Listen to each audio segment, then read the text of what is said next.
Ibu, bapak, saudari, saudara, rekan-rekan muda, dan adik-adik sekalian dimanapun kalian berada, bertemu kembali dengan saya Romo Tino SSCC di dalam catatan pesiarah. Seringkali kita membuat kesalahan yang serupa di dalam persiaran hidup kita.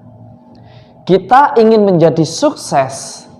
Kita ingin mewujudkan apa yang menjadi impian kita dan cita-cita kita, bukan karena untuk memuliakan Tuhan, tetapi ingin membuktikan kepada sesama kita bahwa kita adalah pribadi yang tidak mudah dianggap remeh.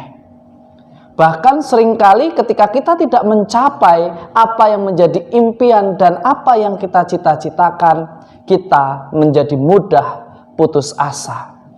Sebagai orang beriman, Anda, saya, serta kita semua, mestinya kita hidup baik, kita berusaha keras, kita berusaha mewujudkan apa yang menjadi impian kita semata-mata untuk kemuliaan Tuhan dan bukan untuk membuktikan kepada sesama manusia.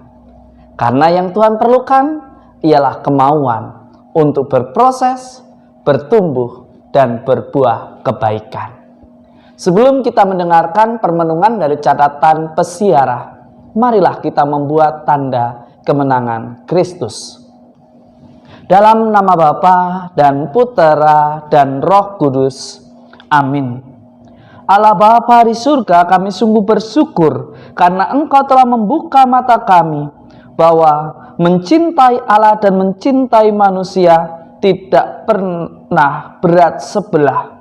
Engkau menuntun kami untuk memelihara setiap peristiwa hidup dengan kacamata kebenaran sehingga kami tidak tersesat di dalam pelayanan kami.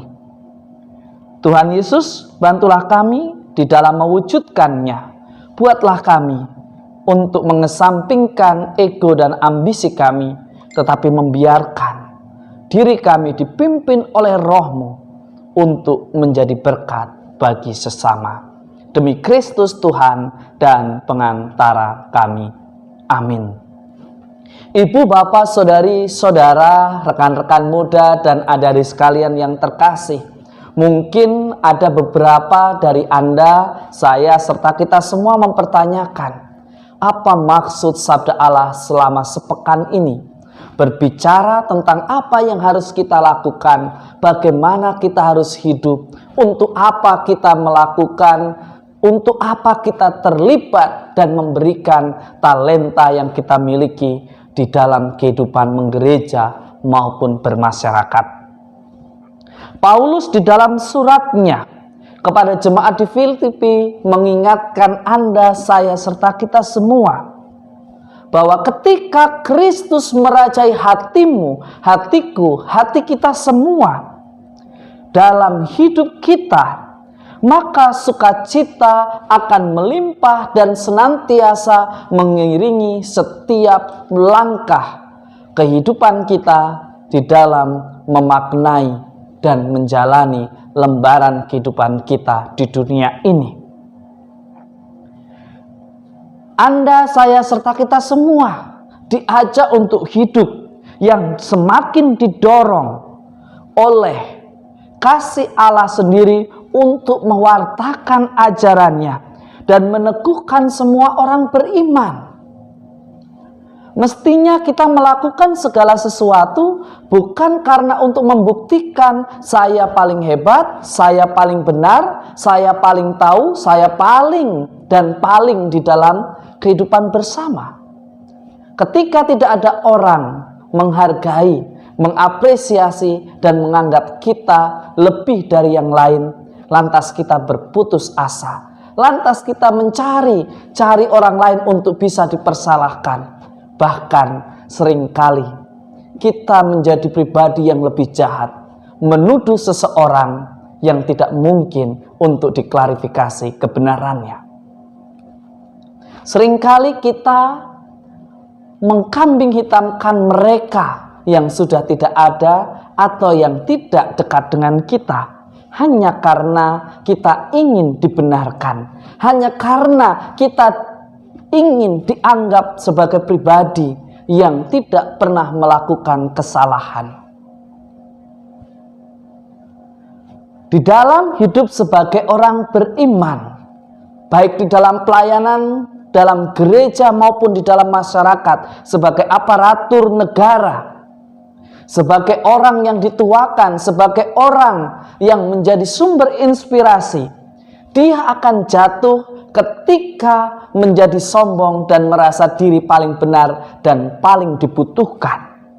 Karena bagi Paulus, hanya hidup bersama Dia, Tuhan kita Yesus Kristus, Anda, saya, serta kita semua akan hidup bahagia dan berbuah berkat di dalam setiap langkah kehidupan kita.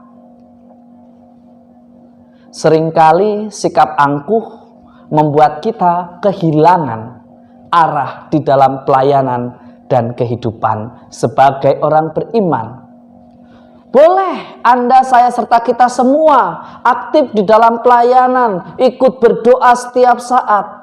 Tetapi mestinya ketika pulang dari gereja, pulang dari pelayanan, pulang dari pelaksanaan tugas dan tanggung jawab kita tidak ikut-ikutan menggosip, kita tidak ikut-ikutan menuduh satu dengan yang lain. Apa bedanya kita dengan orang lain yang tidak mengenal dan bahkan tidak hidup baik seturut rencana Tuhan? Kita hanya berbicara, bahkan kita mengatakan Tuhan sungguh berkarya, tetapi kita menutup diri kita untuk Tuhan berkarya di dalam hidup kita, diubah menjadi pribadi yang sungguh menjadi berkat, hanya karena ingin dipandang sebagai orang yang paling tahu dan paling benar. Pada akhir pekan ini, dalam Injil suci menurut Lukas, mengajak Anda, saya, serta kita semua menjadi yang pertama dan berada di tempat yang terhormat bagi orang beriman. Berarti kita harus berani bersikap rendah hati, mau diubah, mau untuk menerima mereka yang sedang belajar, meskipun mungkin tidak benar menurut cara pandang yang kita ketahui. Tetapi mari kita belajar mengakomodasi. Jika itu adalah sesuatu yang menyesatkan, tunjukkanlah kesalahannya, arahkanlah sehingga kebenaran yang sejati yang terbentuk.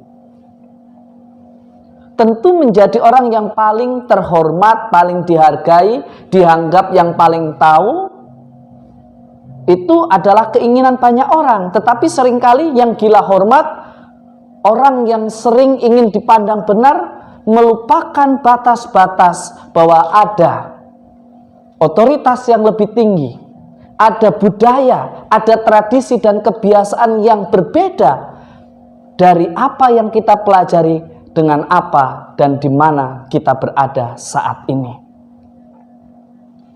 Tempat terdepan tentu bagi orang beriman tidak membuat kita menjadi yang terhormat. Ketika tidak ada orang yang berani mengklarifikasi atau bahkan menyanggah pendapat kita, bukan berarti apa yang kita lakukan sudah berkenan di hadapan Yang Maha Tinggi. Tentu sebagai orang beriman, Anda, saya, serta kita semua, sikap yang tepat ialah bersikap rendah hati. Karena dengan bersikap rendah hati akan membuat Anda, saya, serta kita semua terhormat. Tentu sikap kerendahan hati memampukan Anda, saya, serta kita semua untuk bersikap dengan tepat dan benar. Tidak mencatut nama orang, tidak menggunakan kesalahan seseorang untuk membenarkan diri sendiri, tidak menuduh, tetapi berani berintrospeksi diri untuk mencari apa yang sebetulnya menjadi kehendak Tuhan di dalam kehidupan kita.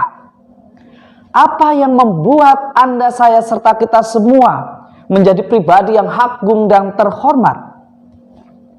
Pujian tentu dirindukan oleh manusia, tetapi mestinya itu tidak menjadikan kita sesuatu yang kita inginkan sebagai orang beriman. Sebagai orang beriman, mestinya bersenjatakan doa dan Tuhan selalu menyertai kita.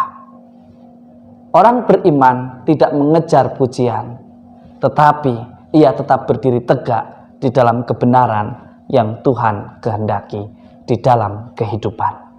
Semoga berkat Tuhan senantiasa melindungi dan memberkati kita semua, Bapa dan Putera dan Roh Kudus. Amin. Hidup dan perbuatan Anda, saya, serta kita semua yang berbuah bagi sesama, itulah yang membuat kita berarti bagi Tuhan dan sesama. Jika kita hanya pandai berkata-kata tetapi tidak melakukannya, jika kita berteriak tentang rekonsiliasi dan perdamaian hati dengan Tuhan, tetapi kita sendiri sebagai pelayan Tuhan justru yang berkonflik dengan sesama pelayan, apa untungnya kita memuji Tuhan? Beriman, mengenal Tuhan dan bersyukur serta memuji Tuhan, mestinya ia hidup di dalam kerendahan hati dan kedamaian, tanpa harus mencari seseorang yang bisa disalahkan.